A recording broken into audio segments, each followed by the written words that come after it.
Good morning or afternoon, whatever it happens to be where you are today. And welcome. Welcome to How to Stop Being the Bottleneck and Build a Business That Works Without You. I'm Paul Boucher. I'm the Chief Engagement Officer here at eMyth, and I'm super excited to be here with you today. Even as I say that, I realize that when I go to webinars or workshops or seminars over the years, the presenter always starts by saying something like that, like, I'm really excited to be here with you. And call me cynical, but I've always wondered, are they really excited? Or do they just say that because they're leading the presentation?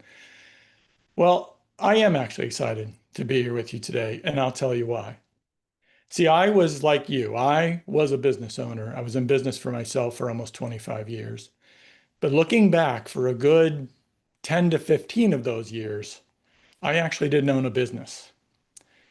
I owned a really busy job because I had a business that depended almost completely on me for anything to get done.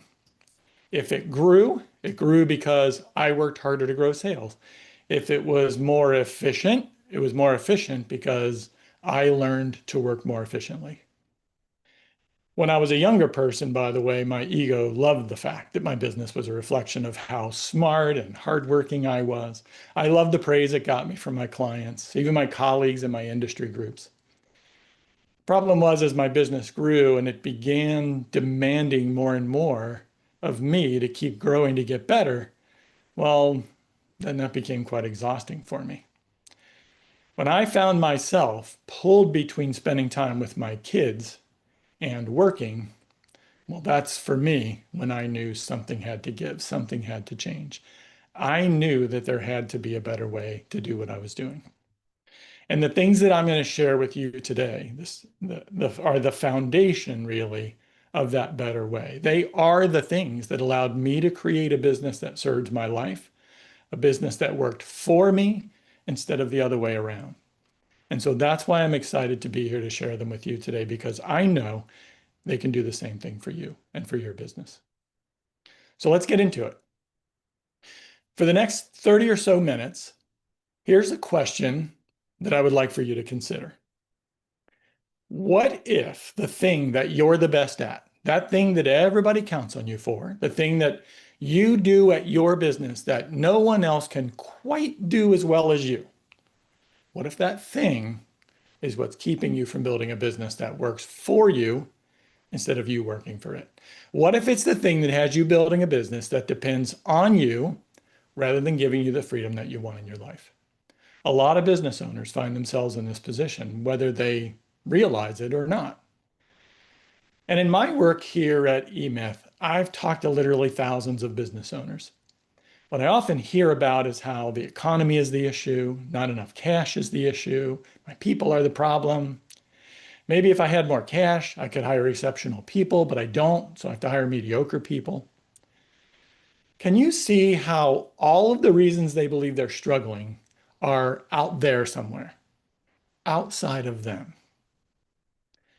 What I'm asking you to consider is that the fundamental problem in your business is not out there. I'd like for you to consider that your business is a reflection of you. And every part of it that works is a reflection of you.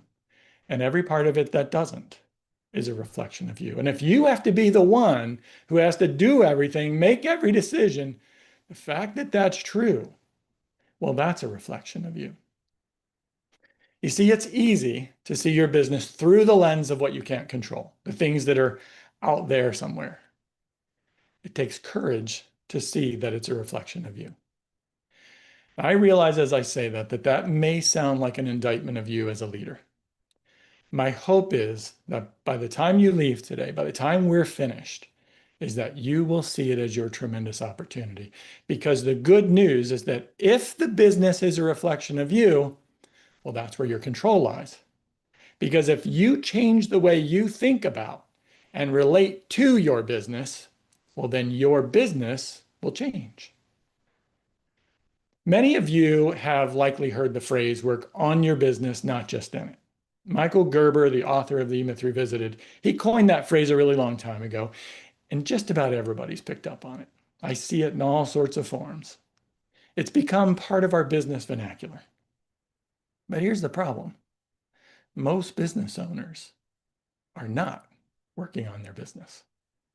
Why is that? If you all know you should be working on your business and not just in it, well, why aren't you doing it? To find that answer, we have to look all the way back to see who starts most businesses and why they started them. And I'll show you what I mean by telling you how I ended up being with you here today.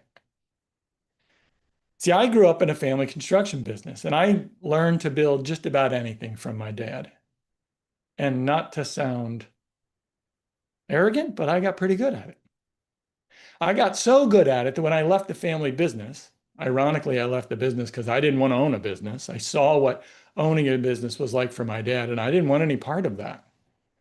But when I left the family business, I went to work for someone else and I rose through the ranks of that company. It seemed like really without even trying. I moved up and I gained more and more responsibility until one day I found myself managing most of someone else's business. And it was my wife, I'm going to blame her, who looked at me one day and she said, "Why do you keep resisting being in business? You're basically running someone else's business. Why not run your own?" Seed got planted and it kept growing in me. And I started thinking, she's right. Why shouldn't I work for myself? I mean, running a business can't be that hard. I'm doing most of it already. The guy I work for does it. He's no smarter than me. I was experiencing in that moment what Michael Gerber called an entrepreneurial seizure. An entrepreneurial seizure is an impulsive moment when a person skilled at a specific technical task, a technician, decides to quit their job and start their own business. Now, this technical task, by the way, doesn't mean that you're the physical labor of what you do, making the thing you make. Selling, by the way, is also technician work. And this is the reason that plumbers start plumbing companies, accountants start accounting firms, top performing salespeople start businesses because they know how to generate revenue and make sales in a given industry. So at that moment, I was fully engaged in an entrepreneurial seizure of my own. And there was no turning back for me. I was going to be a business owner. And this is how businesses are started. It could be a bad day at work. It could be a boss who doesn't listen to you, or a feeling of being underpaid or underappreciated. And so, driven by my own desire for more freedom and more money, I quit my job and I started my own business based on my own technical skills. You know, as I pause and think about it right now, I'm wondering for how many of you came into your business, at least in a similar way that I did? How many of you bought or took over a business based on your own technical abilities? Just jot a quick yes or no in the chat. How many of you came to your business in a similar way that I did? Robert, yes. Thanks, Robert. Yeah, it's very common. Very common. Gavin, Bruce, more yeses. Very common for me to get a lot of yeses. I mean, you're good at something technically. Why wouldn't you have a business or start a business in that way, right? Great. Thank you. Thank you for sharing. So I told you what happened next for me. I quit my job. I started my own business. But here's the thing. My problems started the very next day. I didn't realize it right away, but they did because I got up and I went to work just as I had before. I did the same work I was doing before when I was working for someone else. Only I did pick up a few more responsibilities because the phones had to be answered, the bills had to be paid, clients needed to be billed and invoiced. So I got rid of the guy I'd been working for, but now, frankly, I was working for a lunatic because only a lunatic would ask me to work 13-hour days, including the weekends. And only a lunatic would ask me to take my computer on vacation with me or to take my phone to the beach with my family just in case someone sent me a text message. They might need you while you're gone. That's what I thought. I sometimes ask business owners what they'd find when they got back if they were to go on vacation for 3 months and not check in. And often the response I get is, "Paul, I haven't taken a vacation since I started this thing. I don't even want to think about what I'd find when I get back." See, only a lunatic would ask you to work for years without a vacation. And frankly, you'd never work for someone like this, only like me, you might, because like me, it might be you. See, the reason most small businesses don't work is because the people who own them do, and they're doing the wrong kind of work.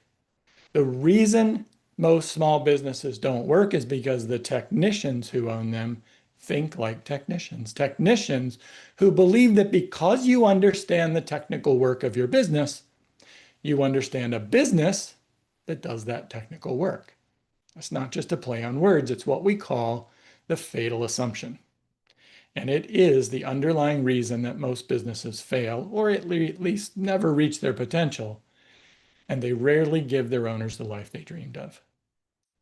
The technical work of selling and delivering your product or service is not the same work as building a business that markets, sells, produces, and delivers for a profit your product or service.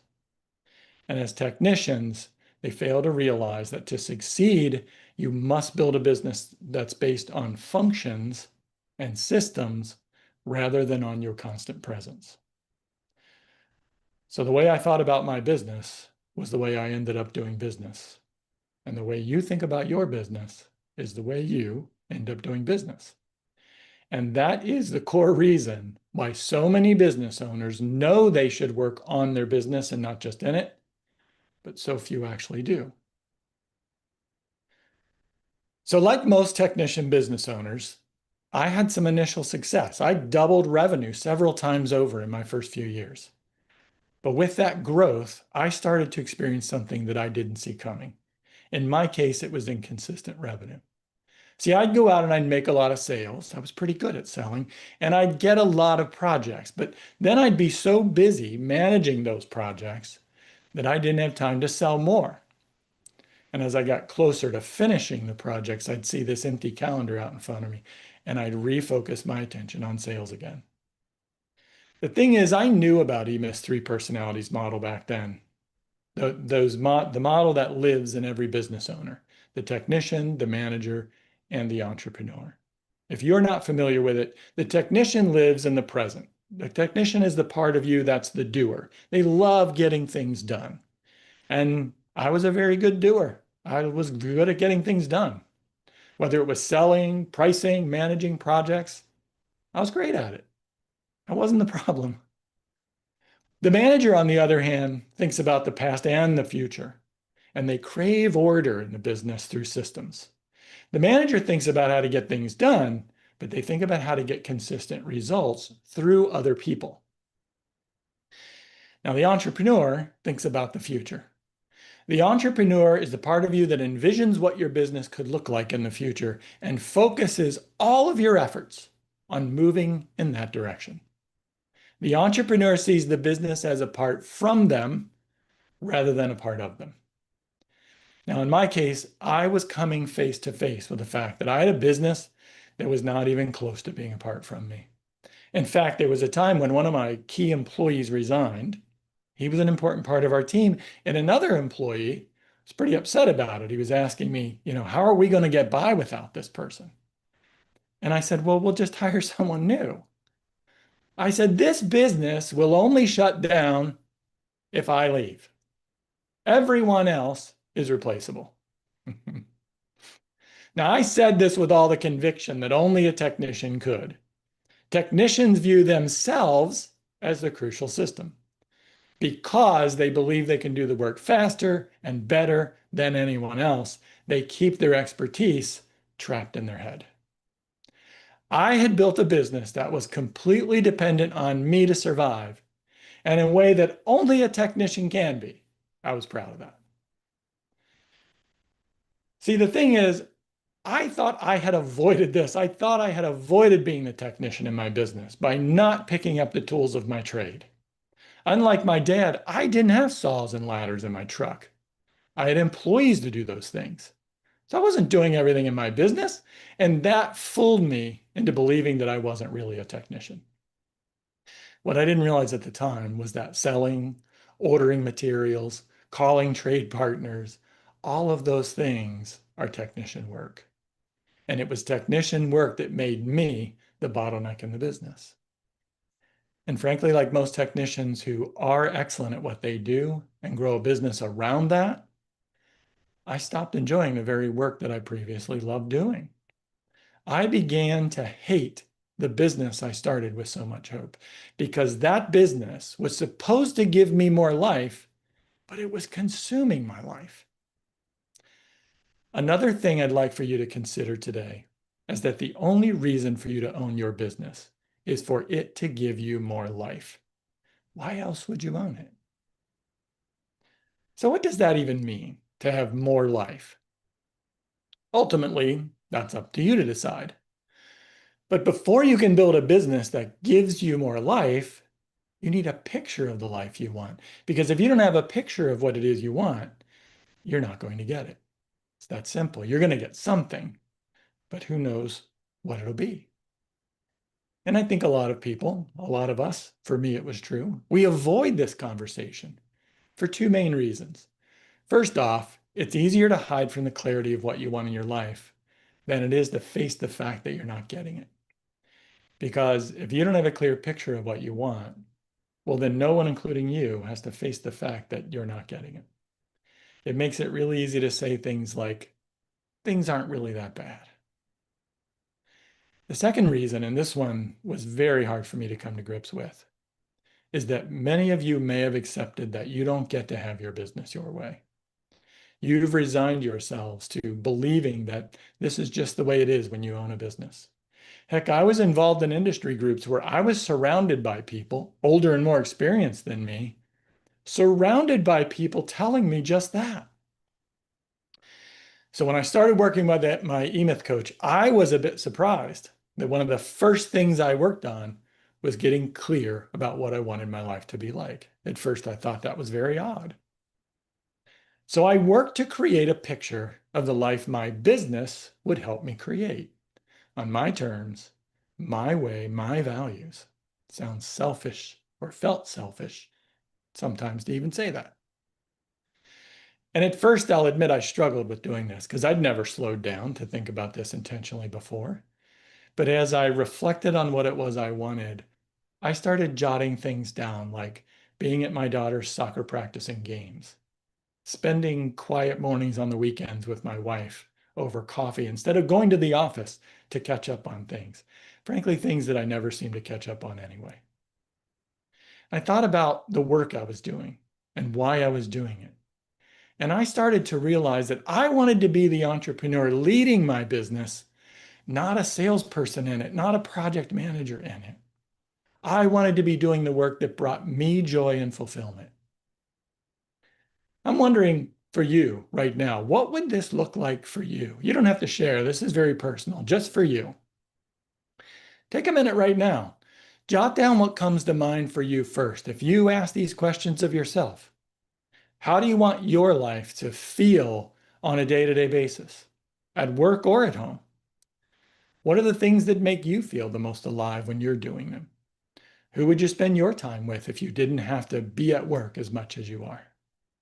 Take a minute right now. Don't overthink it. Trust me on this. Go with your reaction. Go with your gut. What comes to mind for you? What would really feel important and bring you life, bring you more life? Just giving you a second. Jot that down. Don't overthink it.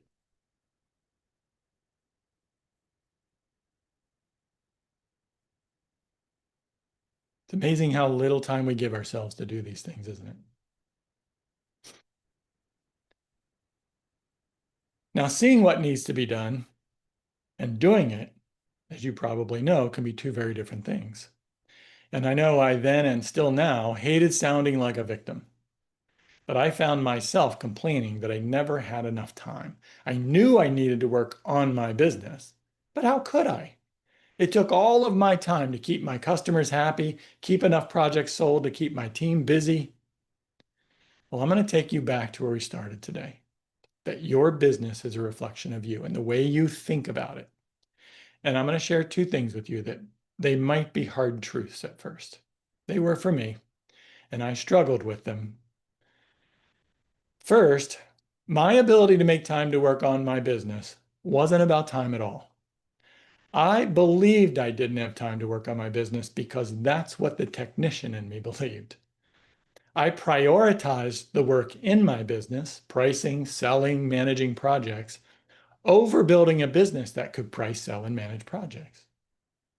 And second, you may be suffering from an addiction. I certainly was. An addiction to technician work that's become so much a part of your identity. See, I enjoyed the action of solving problems and moving projects forward. It was fun. I began to realize how much of my identity was connected to being the one doing the technician work in my business. And frankly, someone else being the face of my company doing sales, that was a scary thought for me. Someone else guiding my clients through their construction process, well, that made me really uneasy. How would I know that they would make the right decisions to not lose me money or not upset a client? I found that moving out of being the technician wasn't just a question of time and skill, but also a question of leaning into my own discomfort, trusting that I could build a business on systems and not on me. I always warn business owners now that when they start down this path of carving out time to work on their business, that the moment they sit down to do it, their technician is going to be screaming at them, "Go do some real work." See, your technician doesn't see the work of the entrepreneur as being valuable because there's often no immediate gratification.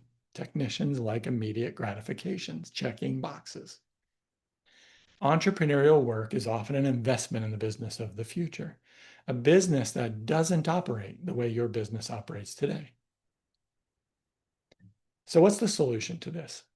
And what does it even mean to change the way you think about your business? I'm going to share with you two things that they may seem counterintuitive at first, but what I think they'll do is help you see how thinking differently about your business will lead you to relating to your business in different ways, which will lead you to doing different work and getting different results. First, I'd like you to consider that you're growing your business so that you can sell it. Now, I know some of you right now are thinking, wait, Paul, I don't want to sell my business. And that's okay. I'm not saying that you have to. What I'm asking you to do is to consider that how thinking about it in that way will change the way you approach building it. And here's what I mean. If the only reason for you to build your business is to sell it, well, what is the product that you're building to sell? Your business. Your business is your product. To the entrepreneur, the business itself is the product, not the product or service you sell. The product is the business process that produces consistent and predictable results. I realized that I wasn't building projects anymore. I was building a business that could build projects without depending on me being there. Because if you build a business around your ability to produce results, well, you don't have an asset that you can sell. Because if you take yourself out of it, well, there is no business. It has no value without you. Why would anyone buy it?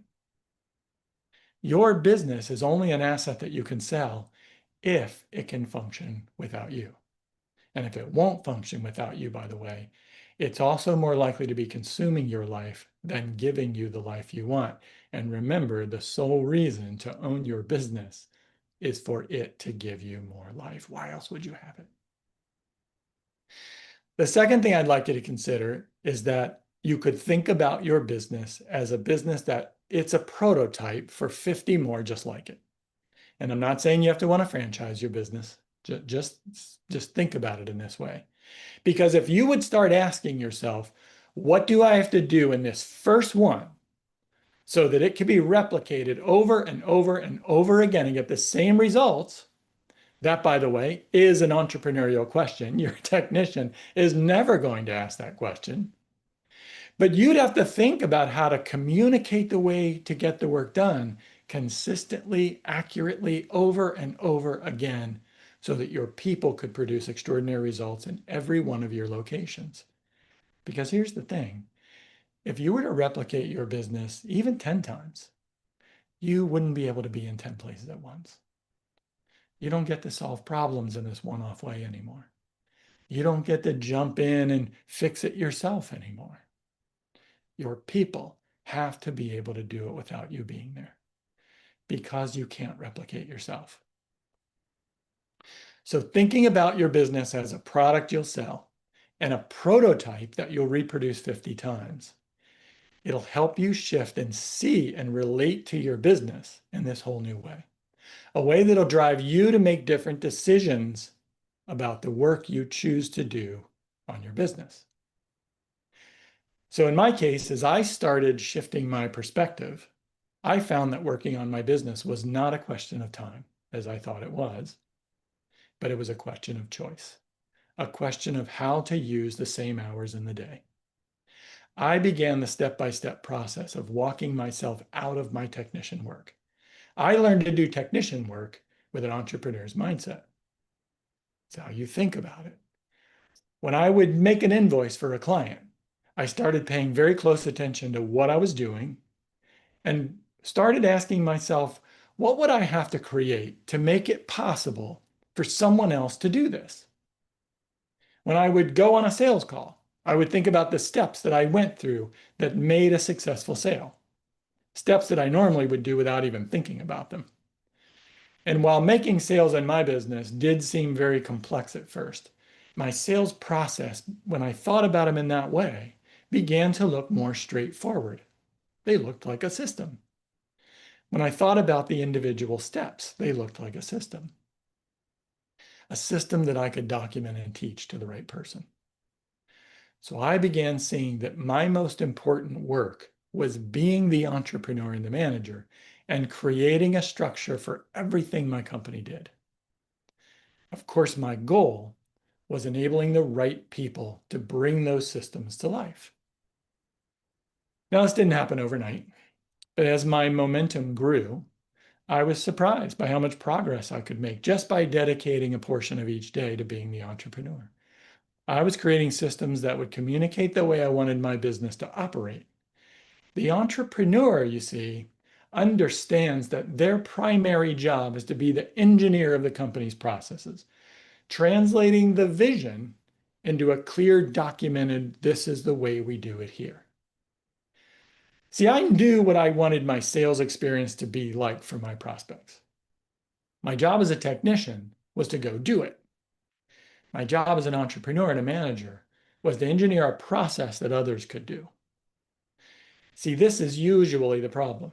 All of the expertise, all of the experience, and how you want things done was trapped in your head. And your technician doesn't know how to get it out in a way that will enable others to get the same results that you get. So of course you can do it better and faster, more efficiently than anybody else. Without even maybe realizing it, you are the keeper of knowledge. So systems are crucial to building a business that doesn't depend on you. But as you probably know, systems alone won't get you the results that you want. It's the balance between your intelligent systems and your inspired people that will make your business extraordinary.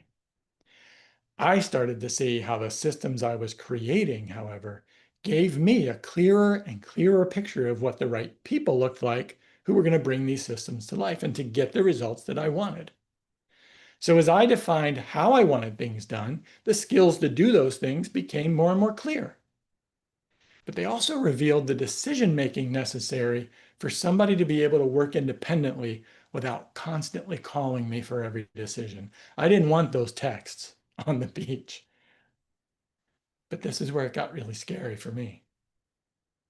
How could I trust that the decisions would be made in the same way I wanted them to be made? This is where I had to learn to grow in my own leadership and communication skills. I had to learn to not just communicate how I wanted things done, but also why I did them the way I did them. And here's the number one reason this is often an issue for business owners. You, as leaders of your business, you don't know how to talk about the values and principles in a context that the way you use them to make decisions, and in a way that you can relate them to your employees. This is tricky. It can be difficult. These things are so visceral inside of you, so deeply embedded within you, that you reference them without giving them a second thought. Often when I ask a business owner how they know how to make one choice over another in their business, they'll say to me, I don't know, Paul, I just know. Well, here's the problem. You can't pass along, I just know. So when you're a leader, when you're an entrepreneur, just knowing is not enough. And it will keep you at the center of all the decision making. And it makes your employees and your business more and more dependent on you. But think about how powerful it would be to equip your team with the systems they need to get the results you want, and to give them a clear set of values and principles and perspectives they need to make decisions the way you'd make them. That, my friends, is truly a business that won't depend on you. And it's also very possible. Now, if some or all of my story sounds something like yours, then I invite you to do what I did. Intentionally, not by accident, intentionally write the rest of your story. See, I continued the process of working on my business imperfectly. I wasn't perfect at it. But I did that until I removed myself from the day-to-day completely. And while you don't need to want to sell your business, I began to see selling my business as the ultimate test of my abilities as an entrepreneur. If I could build something someone would pay for as a business, that was my ultimate test. And a few years later, I did sell my business so that I could pursue other passions. Passions, by the way, that have me here with you today. And something I've learned in my 10 years working with business owners here at eMyth is that my story of being a technician who started a business is a very familiar one. Might be your story. I also know that my transformation from being a technician who was building my projects to being an entrepreneur who was building a business, well, it's a transformation that you can choose to make as well. I started this session by asking you to consider that your business is a reflection of you. And I hope now that you see what I meant by that, that you see it as an inspiration for what's possible. Because when you change the way you think about and the way you relate to your business, you'll change the way you do business. You'll change the way you use your hours. You'll create a business that won't consume your life, but one that will give you more of the life that you want. And what I want for every one of you is to build that business so that you can have that life that you want. The only question is, are you ready to create a business that gives you more life? And if your technician leadership has made you the bottleneck to the growth of your business, as mine did, and it's time for you to take action, to shift your perspective, to focus on being the entrepreneur, if this is where you are, well, I'm going to take just a couple of minutes now and share with you how you can engage in eMyth coaching to get the support you need, to grow as an entrepreneur, to create the systems and structure that your business needs. Because let's face it, going it alone, holding yourself accountable, well, it's difficult. It's not an easy thing to do for sure.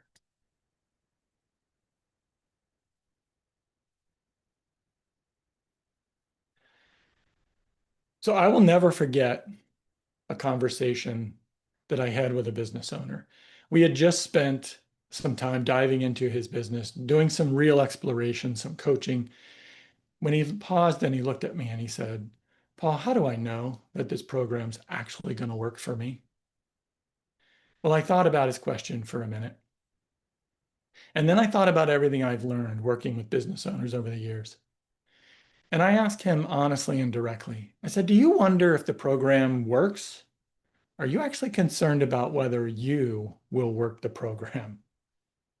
Now, I give this man a lot of credit because he had the courage to sit with my question for a moment. And he looked back at me and he said, you know what? That's exactly it. I'm actually not concerned whether the program works. I am fully concerned that I won't follow through on doing it because I've done this before. I've dropped the ball before. And let's be honest with each other right now.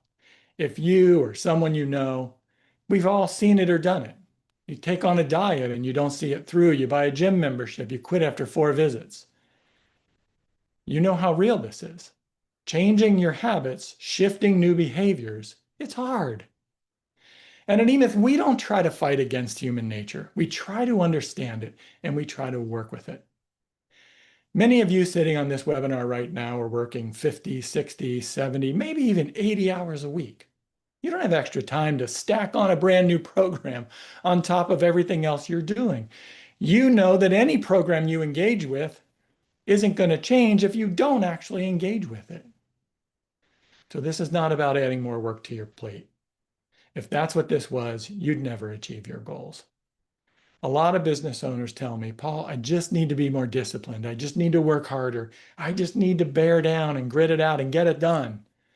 But that is almost never the real issue. You can't fabricate more hours in your day. You probably can't work much harder than you already are. What you can do is you can grow your leadership discernment so that you start using those exact same hours, but for different work. Because remember, businesses don't work because the people who own them do, and they're doing the wrong kind of work. We don't ask you for more hours. We help you shift from being the technician in your business to being the entrepreneur, because we know how human nature works and because we know your schedule is already overflowing. We didn't just build a program. We built 3 core elements into this system to give you the precise support and encouragement that you need to actually follow through. This is what we've put together. The first thing you get is eMyth Connect. This is a dedicated online space where working on your business is the entire focus. It exists to help you build the habit of stepping in to your entrepreneur role. Whether you're attending a Work On It workshop alongside other business owners and eMyth team members, or who all of them, by the way, are there trying to do what you're doing, building a business that doesn't depend on them. Or maybe you're participating in things like our sales process builder so you can create a consistent sales approach for your business. eMyth Connect provides you with an environment that supports your decision to work on your business and not just in it. The second element is your eMyth coach. You don't have to figure this out alone. Your coach is there to help you shift your mindset and grow your leadership perspective. They give you the discernment to look at your calendar and take those same hours that you're already working, but redirect them toward the right kind of work. They keep you accountable when life and business tries to pull you back into the weeds. They help you solve today's problems from an entrepreneur's point of view. A point of view where you're focused on building a business that can serve your customers, not serving them yourself. So when you engage in eMyth coaching, you get eMyth Connect, giving you a dedicated space, a community, with workshops to build the habit of working on your business. You get your eMyth coach, giving you one-on-one guidance, a mindset shift, accountability, so you will actually redirect those hours effectively. And the third element gives you a proven roadmap to follow so you aren't reinventing the wheel. That brings us to the eMyth program itself. You'll have access to over 100 system solution guides. These step-by-step guides show you how to build predictable processes so that you can do more work and your team has complete clarity on what winning looks like. It standardizes what your business does, from everything from how to answer the phones to how you serve your customers, so that the output of your people no longer requires so much direct input from you. So to support you in reaching your life and business goals, you're going to get eMyth Connect, the exclusive environment, the community, workshops designed to build the daily habit of being the true entrepreneur in your business. You'll get your dedicated one-on-one coach giving you guidance, accountability, your mindset shift, so you'll stop working more hours and start working different hours. And you get the eMyth program in our system design guides with over 100 in the roadmap that'll guide you, not by reinventing the wheel, will guide you in building the systems that are so that your business runs on those systems, not on your own personal expertise all the time. Without all 3 of these, you might buy a great program and never touch it again. We aren't here just to hand you information and hope for the best. We're here to give you everything you need to completely support you in following through on your commitment to making your business what you want it to be.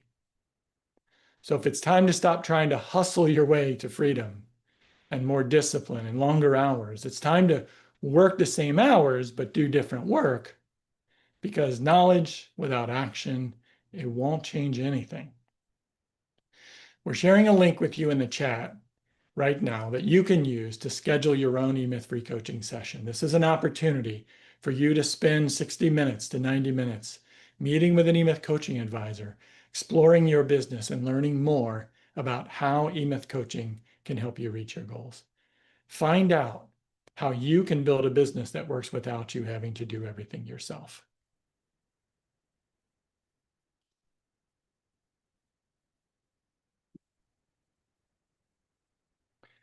Thank you all for joining me today. And if you're not here just to nod along and to leave this session, remember what I said, knowledge without action doesn't do anything for you. If you're not here to listen and nod and then get pulled right back into the fires and find yourself in the same place in 6 months, I invite you to click on the link we shared in the chat. Begin writing the rest of your story as I did, so that the ending of your story is exactly what you want it to be, with a business that gives you the life that you want. Thanks again for joining me, and bye for now.